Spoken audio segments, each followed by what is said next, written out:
Dana White is in a pretty tight spot right now. A number of his prized fighters have openly started revolting against him for higher pay. Hence, Dana finds it the right time to remind such fighters of their contractual obligations. At the post-fight press conference of UFC 250, White fired back at Jon Jones and Jorge Masvidal. Both of them have demanded their release from the UFC lately. Moreover, the issue is the same with both of them.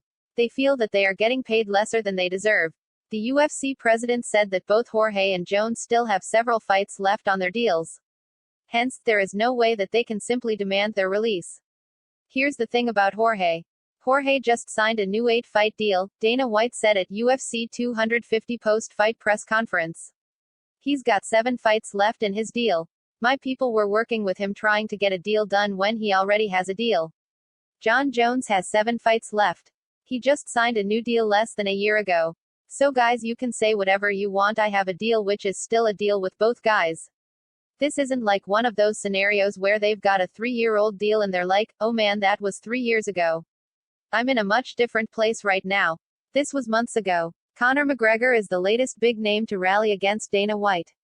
In several instances, voices have been raised against the UFC. However, none have been as unequivocal and unified as they look right now. Jones and Jorge were already 2 of the biggest names in the UFC. Apart from being really good fighters, both of them are massive draws as well. However, when it comes to drawing people, no one does a better job than Conor McGregor. Even, the notorious one, joined the pack of fighters pressuring the UFC. However, he didn't do it by going down the same road as Jorge and Jones. Instead of demanding for his release, he announced his retirement instead. Although, this is not the first time that he has done so. For McGregor, this is like the oldest trick in the book. Before tonight, he had announced his retirement twice, the latest one being last year in March. You don't have to fight, Dana White hits back at Conor McGregor's retirement. With all these big fighters gunning at Dana right now, the pressure is surely on the UFC president.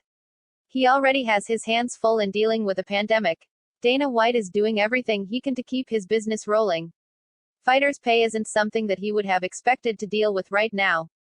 However, the issue was bound to crop up sooner or later. There has been widespread criticism of the amount that the UFC pays to its fighters. While other major leagues pay their players a significant chunk of their revenue, the UFC only pays a meager 15 to 20%.